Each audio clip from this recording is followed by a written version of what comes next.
विग्रहां त्रिनयनां माणिक्यमौलिस्फुरत्तारानायकशेखरां स्मितमुखीमापीनवक्षोरुहां पाणिभ्यामलिपूर्णरत्नचषकं रक्तोत्पलं बिभ्रतीं सौम्यां रत्नघटस्थरक्तचरणां ध्यायेत् परामम्बिकाम्। अस्य श्रीललिता सहस्रनामस्तोत्रमाला मन्त्रस्य वशिन्यादिवाग्देवता ऋषयः अनुष्टुप् छन्दः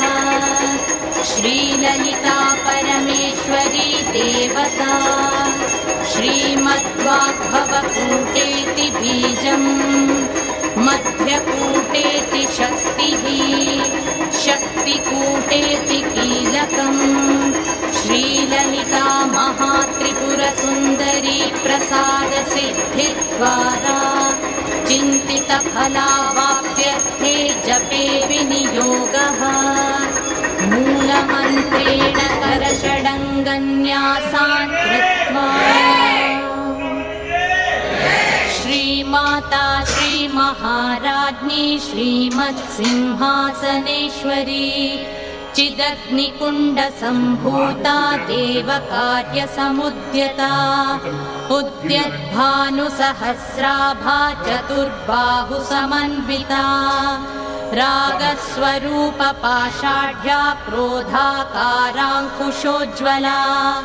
मनोरूपेक्षुकोदण्डा पञ्चतन्मात्रसायका निजारुणप्रभापूरमज्जद्ब्रह्माण्डमण्डला